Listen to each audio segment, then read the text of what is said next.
Welcome to my corpus for cooperative management.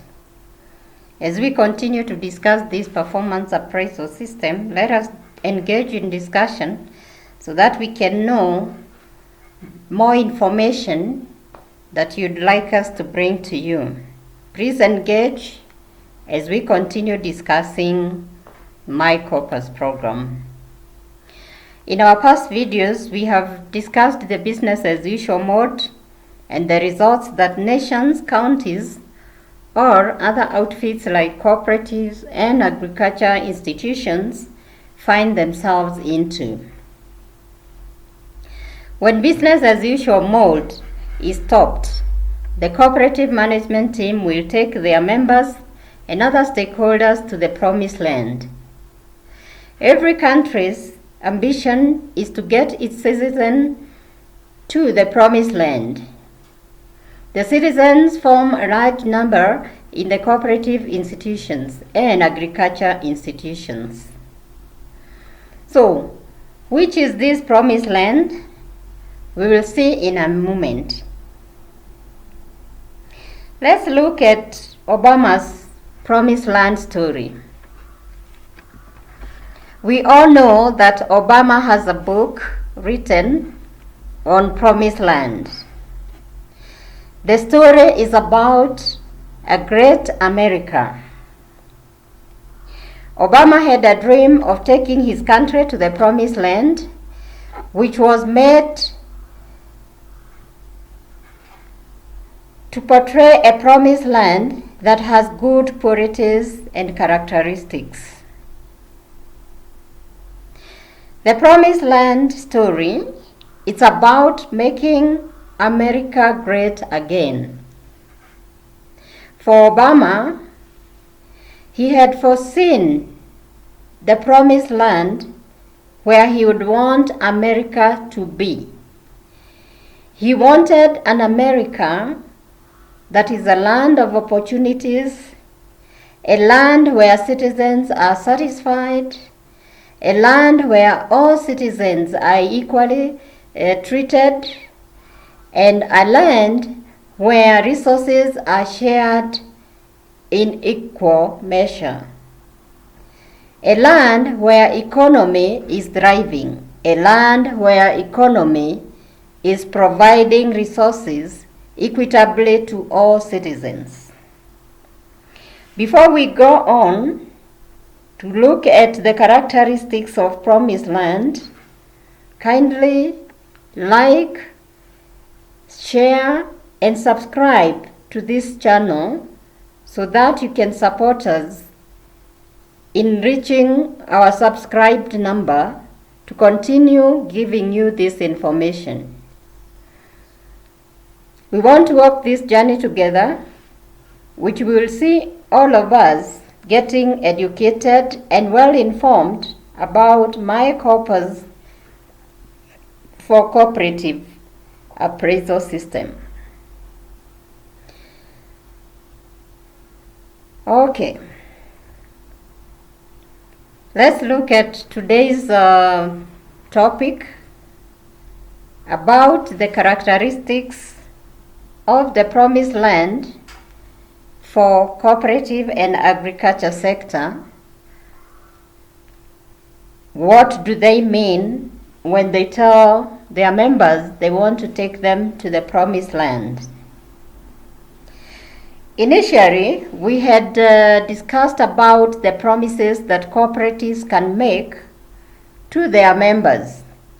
And once those promises are achieved, the characteristics of the promised land will be experienced.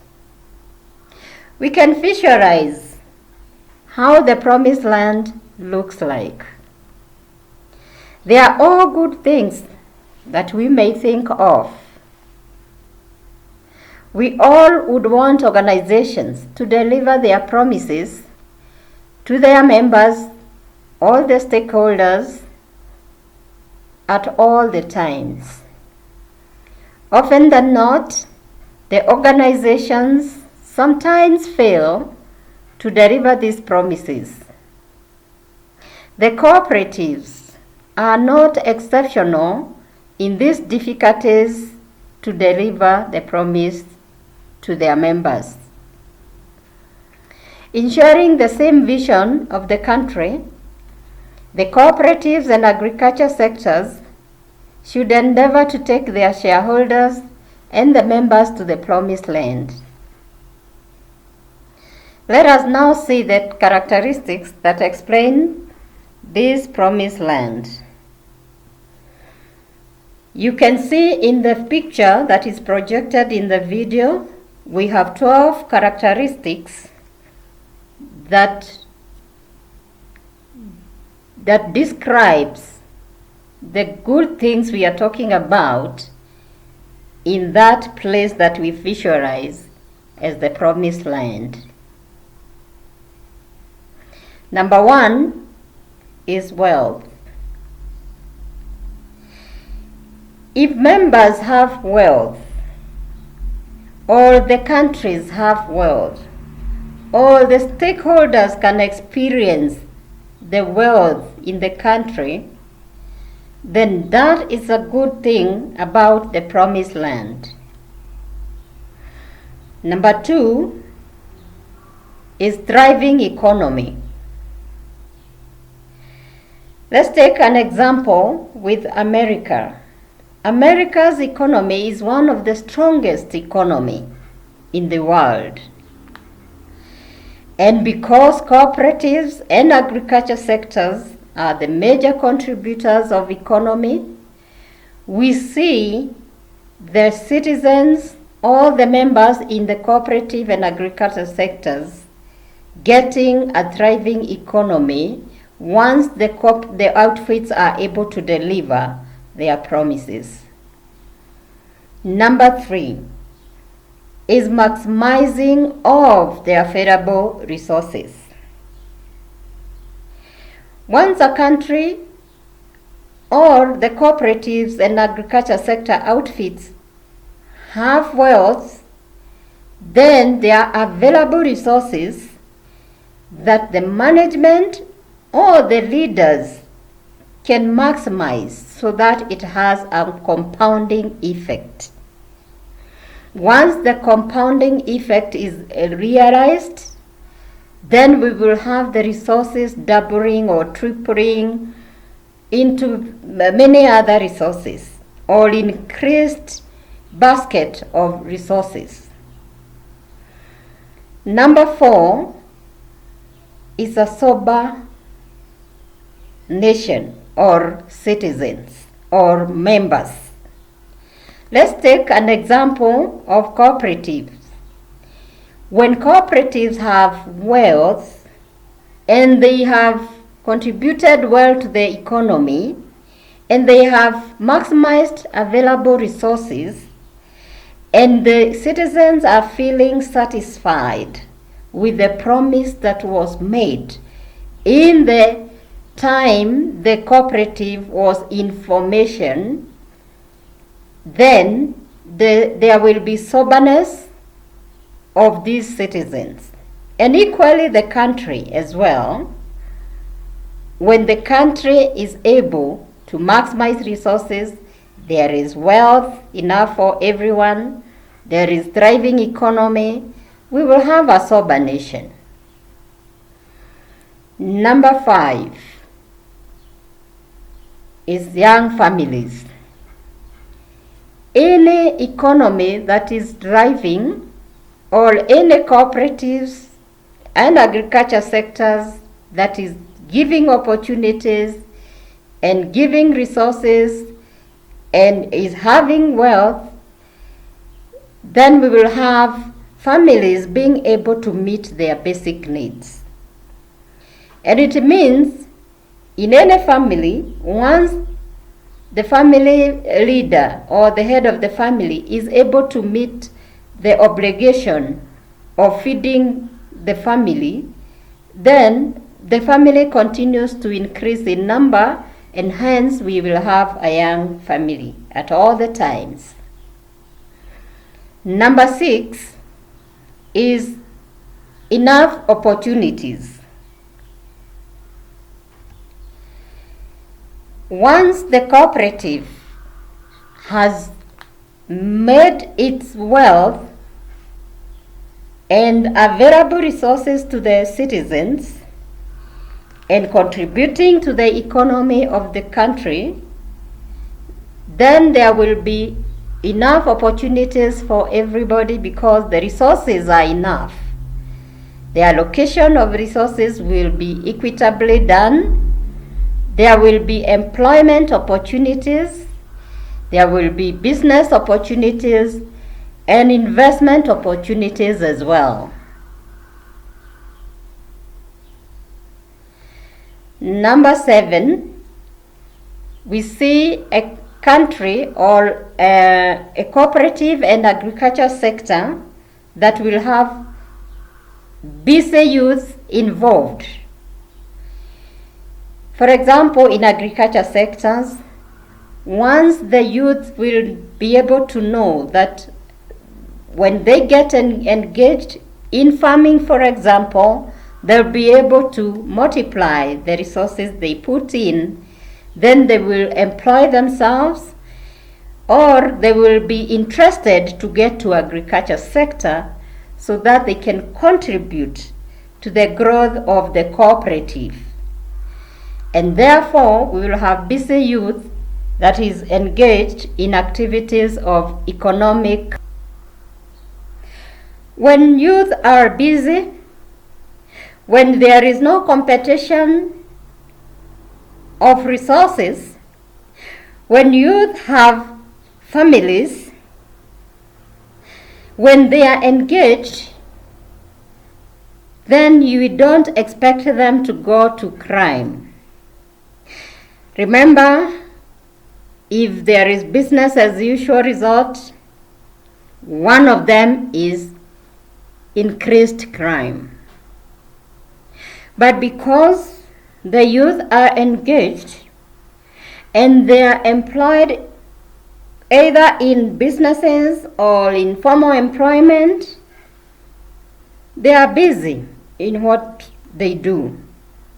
So they will not engage in crime. And that's why the promised land has good things. Good things when youth are employed, when youth are engaged, there is reduction of crime, security is there, or activities. Number 9 is reduction in alcohol and drugs. When we have youth that is engaged, fully engaged in self-employment or formal employment, many times you will not find idle youth or depressed youth or youth that is not having hope for the future. It means that alcoholism will reduce and drug addiction will also reduce. Number 10 is reduction in moral decay. As you can see in the video, there is a projected picture of virtues. There are many virtues that the citizens will adopt. They can adopt negative virtues or positive virtues. In the business as usual mode, we had seen a lot of negative virtues adopted by the citizens because of frustrations.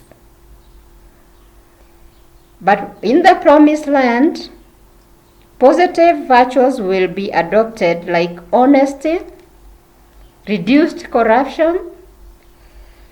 People or the citizens will have mercy and love to one another. They'll be concerned about their families. They'll be concerned about doing the right thing at the right place at the right time. And even crimes, as we have said, they will reduce, and hence the citizens are going to be good law and order abiding citizens. Number 11 is achievement of Vision 2030. Every cooperative or agriculture institutions, they have their strategic plans. And these strategic plans are aligned with the country's Vision 2030. Once the economy is thriving and there are resources to be utilized, and hence the cooperatives and agriculture sectors will have wealth to deploy into innovations, into other developments of products, into satisfying the members, they will be able to achieve Vision 2030. Number 12, which is the last one, is the uplifted standards of living. As we had said, once the cooperative and agriculture sectors have enough wealth and resources, and they are in the thriving economy, then these citizens will have enough benefits and enough resources to utilize in their businesses so that the standard of living can be uplifted. In this situation where standard of living is uplifted, basic needs for families will not be a problem. They will be able to meet their requirements, or their bills will be paid without too much problem. Okay, we have previously seen a business as usual situation, and now we have seen what a promised land situation looks like. Every nation or organizations would want to have the promised land situation. I guess everybody would want good things. It takes hard time. It takes hard work. It takes hard effort. It takes great mind. It takes goodwill to get the results of this promised land. So, the cooperatives and agriculture sectors must do the right thing, must keep with the changes, must innovate their products, must adopt the new changes in the economy so that these great good things can be achieved in the promised land. So, in summary, let's look at the 12 characteristics again, just in case you have missed one or two. Number 1 is wealth. Number 2, thriving economy. Number 3, Soba nation. Number 4, young families. Number 5, maximization of available resources. Number 6, busy youth. Number 7, reduction of crime. Number 8, enough opportunities. Number 9, achievement of Vision 2030, or what you call visionary achievements. Number 10, reduction of moral decay. Number 11, reduction of alcohol and drug abuse. Number 12, uplifted standards of living. Please stay tuned. Kindly like, share and subscribe to this channel. We want to walk this journey together as we appreciate your contributions in this new era of the cooperative development appraisal system that will lead the cooperatives management team to deliver or take their members to the promised land. You can leave your views here. Visit our website, Facebook, and Instagram pages as well. Links are here below. You can check on them. Until next time, God bless.